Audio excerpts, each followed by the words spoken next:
Quando alguém diz assim, a Terra é plana, ou o ser humano não foi à Lua, ou uma vacina não funciona, isso é mentira, essa pessoa, será que ela tem direito à opinião? A opinião, sim. Mas os gregos, já no passado, há 2.500 anos, faziam uma distinção entre opinião, né, e verificação.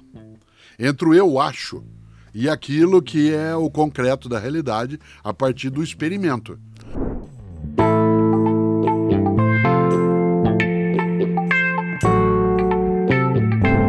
O problema é que agora existe uma overdose de informação em que as pessoas vão sendo alimentadas de acordo com o que elas acreditam. Então as bolhas se reforçam, né?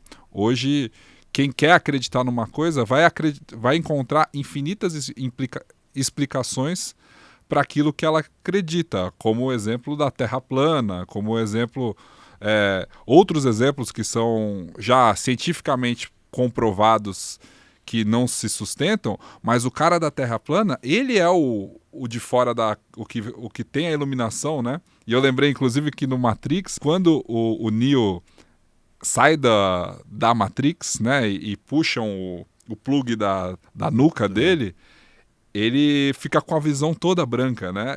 Porque ele nunca tinha usado os olhos, né, de verdade. E aí ele começa a enxergar aquilo. E o diretor é tão cuidadoso que quando eles estão na Matrix, a textura é mais verde, né? O branco é verde, né? Que era aquele verde da tela do computador. E quando ele vai para o mundo que é o real, aquele pós-apocalíptico, aí sim o branco é branco, né? As cores têm mais vida. Todo o Matrix, especialmente o primeiro, né, ele é apoiado no princípio central do Alice no País das Maravilhas. E o Lewis Carroll, como bom matemático, ele era professor de matemática, o Charles Dodson, né, o nome dele, e que pegou o pseudônimo de Lewis Carroll. Ele usava muito a matemática como sendo a estrutura da normatização, porque a matemática trabalha com uma universalização, isto é, 2 e 2 é 4 em qualquer lugar sempre. Não adianta você dizer que não é. Se você diz que não é, você pode ser olhado como alguém que está fora do lugar, que você está fora da ordem. Eu vou usar a palavra agora, brincando com etimologia. Você exorbita, sai da órbita. Isto é, você está fora do mundo se você não pensa do modo certo. Uma discussão que a ciência faz é o que é certo. E você acha que essa é uma grande fúria do mundo, extremamente atual e exacerbada de agora, ou ela é uma grande fúria do mundo desde o mundo grego? Eu acho que ela aparece para nós desde sempre, né? Independentemente da fúria ter aumentado ou diminuído, independentemente dela ser mais expansiva, a fúria, ela aparece o tempo todo. Nós temos necessidade, né, de estar no nosso lugar. Exemplo, isso vale com a ideia de bolha. Os gregos antigos, que nós não mencionando como referência, porque a nossa cultura ocidental assim ou é, eles chamavam todo mundo que não fosse grego de bárbaro. Isto é, todo mundo que não falasse grego, e portanto grego não era, e que usasse o grego, o idioma, de modo errado, torto, ele era chamado de bárbaro. Que era fora da bolha? Fora da bolha, e no grego antigo era uma onomatopeia, ou bárbaro, porque é como se a pessoa ficasse assim, ba, e daí vem a expressão bárbaro. Os romanos passaram a chamar de bárbaros todos aqueles que não fossem romanos. Aliás, né, quando os romanos são expansionistas, indo em busca daquilo que era propriedade e vida de outros povos, eles avançam e tiram dali o que eles chamam de bárbaros, isto é, gente que vale menos. Quando a Europa vem, a partir do século XV e XVI, para aquilo que hoje é a América, né, as pessoas lá viviam em cidades. E elas chegaram aqui, encontrando pessoas que viviam na selva, passaram a utilizar o termo selvagem como sinônimo de bruto, né, de alguém que precisa ser controlado.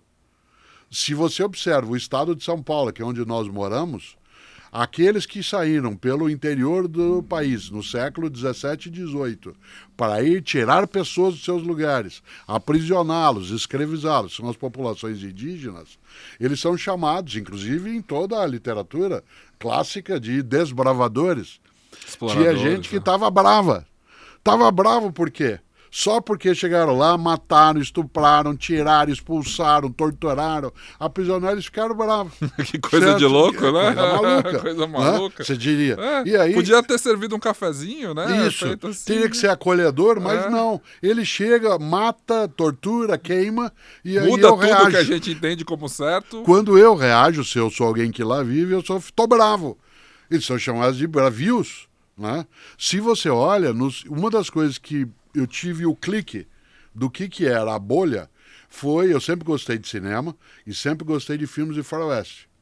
Mas eu, a partir dos 15 anos de idade, mais ou menos, eu nunca me esqueço da situação. Eu fui assistir a um filme chamado Pequeno Grande Homem, com o Dustin Hoffman, em que ele faz um menino não indígena, norte-americano, que é criado numa comunidade indígena. É um filme maravilhoso, maravilhoso. O cinema norte-americano, nos anos 1970, começou a inverter a lógica que culminou com Dança com Lobos. Isto é, fazer filmes como, né, O Pequeno Grande Homem ou Um Homem Chamado Cavalo. Que ressaltam a sabedoria do... E mostram a percepção indígena da situação. Como é que é? Não é, nativo americano. Isso. Olha que coisa. Indígena já é uma linguagem... Uma coisa brasileira. Né? Mas nós usamos, né, aqui o indígena. Uma coisa boa é que eu estava assistindo e aí eu me dei conta de algo que tem a ver com isso que você falava. Nos filmes que eu apreciava, e a partir daí eu deixei de apreciar, porque deu a mudança de chave, né? Isto é, eu saí da minha bolha. Os índios, como eram chamados nos Estados Unidos, aquilo hoje nativo. Né? Nativo americano, Native American. A cavalaria, que foi montada para dominar, foi montada para impedir a reação da população local, que foi estruturada para fazer com que os povos originários eles submetessem. Ela ia à frente para produzir o assassinato em larga escala e, nos filmes, todas as vezes que uma comunidade indígena reagia, eram brutos, eram selvagens, chegavam a cavalo gritando, né? O indígena, eu já usei isso uma vez, a imagem, ele era bruto porque ele vinha com um tomahawk, né, um machadinho, e metia na cabeça de alguém. O não índio era civilizado, ele dava um tiro de canhão de 12 milímetros, certo? Ou ele atirava com uma Winchester. O mais curioso, Pedro, é que para mim a consciência dessa questão veio quando eu ficava imaginando um grupo de diligências cercadas por um grupo de indígenas que defendiam o seu território, dando volta como se fossem tontos, né, idiotas, e os caras de dentro das carruagens atirando, né, dando tiro, e que o grito indígena era apavorante. Nessa hora, você começa a entender o quanto que ficar dentro da mesma bolha o tempo todo, seja nisso que eu mencionava, seja agora do mundo digital, produz uma restrição mental. Produz uma desidratação da tua capacidade crítica, porque, agora um termo quase incompreensível, porque obnubila os teus olhos. Obnubila? Olha que nome bonito. Esse é fora da minha bolha. Obnubilar significa você colocar algumas nuvens na frente do olho. Quando você diz que o Neo, o Keanu Reeves no filme, ele ao ser desplugado, ele fica com o olhar embaçado, o termo em filosofia é obnubinar. Aí você diz assim, poxa, mas isso aí dentro da tua bolha. Mas se eu partilho contigo, e se eu não acho que quem não sabe o que é obnubinar é imbecil, e só quem sabe não é, e se você abre a cabeça para aprender isso, nenhum de nós perde.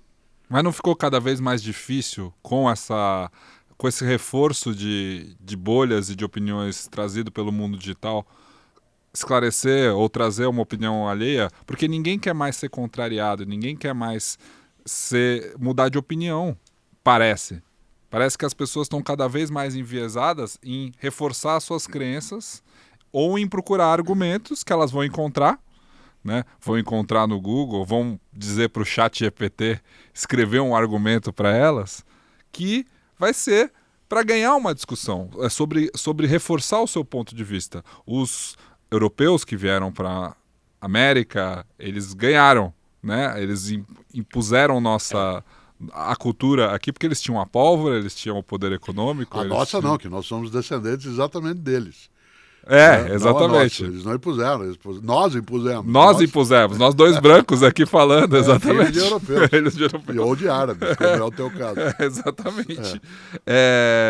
Então, nós impusemos, mas parece que agora é mais difícil da gente esclarecer ou desonubilizar. Desonubilar. Desonubilar. Não sei como seria. Olha que coisa boa. Você menciona um pensador, não mencionou, mas eu vou mencionar, um grande pensador crítico, né, chamado Karl Popper, que você já usou em algumas reflexões suas, porque ele tem o paradoxo, né, da tolerância. Né? Isso, da intolerância. E da tolerância. Ah, o da Há tolerância. um paradoxo na tolerância. Será que a gente tolera os intolerantes? Isso. Porque se a gente tolerar os intolerantes, eles vão usar a nossa tolerância para destruir a tolerância. Para acabar com a gente. Isso, portanto, né, não tem como. Você não pode tolerar o intolerante. É preciso ser intolerante com os intolerantes. Mas o que o Popper trouxe para a ciência, como um grande filósofo, um pensador, né, do século XX, foi um critério que a gente está deixando de usar e você tem razão. O grande Popper dizia que o melhor modo de certeza em ciência não é o critério da verificação, mas o da confrontação. Vou explicar isso melhor, porque é mais fácil. Se eu uso na ciência o critério de que eu vou verificar se aquilo que eu penso está certo, a chance de haver uma coincidência e da primeira ou segunda experiência que eu fizer, haver uma coincidência entre o resultado e o que eu pensava, pode acontecer de maneira inclusive equivocada, mas coincidente. Eu vou me satisfazer e dizer, eu estou certo. Uhum. O que o Popper propôs foi o critério da refutabilidade. Eu tenho que fazer um esforço imenso, não para comprovar a minha teoria, mas para negá-la. Porque por quanto mais tempo ela for inegável, ela será mais inegável. Quanto mais eu usar todo o meu esforço para garantir que eu estou errado naquilo que eu estou afirmando, mais eu vou ter condição de dizer que aquilo está certo enquanto não for negado. Pode parecer um jogo de palavras, mas não é. E eu te dou um exemplo pessoal. Estava eu internado há uns 3, 4 anos para fazer, né, uma série de exames, um check-up, e mal eu cheguei no hospital, final da tarde, para ficar ali 2 dias fazendo exames, a minha pressão arterial foi aferida. Ao ser aferida, eu estava no leito, no quarto, houve aferição, né, deu 18/12, fora de qualquer padrão meu anterior. É uma pressão fora. Eu falo, olha, isso não pode ser, embora eu tenha alguma hipertensão, ela é controlada com medicamento. Vocês podem fazer com outro aparelho. Uhum. E aí eles foram buscar o aparelho no quarto ao lado. E fizeram. E deu 17/11. Eu falei, deve estar estranho. Vamos pegar um outro aparelho. E eles foram buscar um outro aparelho. E aí deu 13/8, que é um nível adequado. Aí a moça disse assim, a enfermeira, então tá bom. Eu falei, não, agora nós temos que buscar mais um. Sim, porque o fato de eu ter encontrado um resultado satisfatório significa que só que ele é satisfatório. Uhum. Porque ele coincidiu com o meu desejo. Mas eu posso estar equivocado. Nós temos que... E aí se foi buscar um outro, aí deu a mesma. E é claro que isso despertou exatamente esse critério do Karl Popper. Qual é a grande encrenca da bolha? Se ela não é submetida a uma busca de refutação, e normalmente quem vai me refutar é quem não pensa como eu, porque a pessoa que pensa como eu, ela pensará como eu. Uhum. E ela vai me deixar no mesmo lugar. E, portanto, a bolha ela fica impermeável. Ela não tem nenhum tipo de abertura. Já quando eu busco refutar, quando eu busco negar, quando eu busco buscar um outro lugar fora do quarto, né, pode ser que ali esteja, né, a comprovação. A grande encrenca das bolhas é que elas, de fato, elas são, eu vou usar um termo curioso, são giváricas.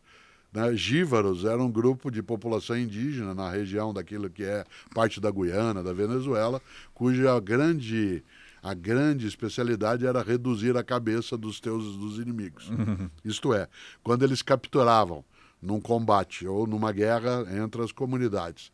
Cada inimigo dele, para poder ser de fato vencido, eles tinham práticas ligadas ao uso de ervas, de modo que se pegava a cabeça, obviamente do corpo morto, do inimigo, e ela era desidratada até caber numa mão aberta, espalmada. Esse grupo indígena é chamado de jíbaro. Esses jíbaros, eles reduziam cabeças. As bolhas, em larga escala, ó, que termo bonito para a gente criar, elas são giváricas, elas são redutoras de cabeças.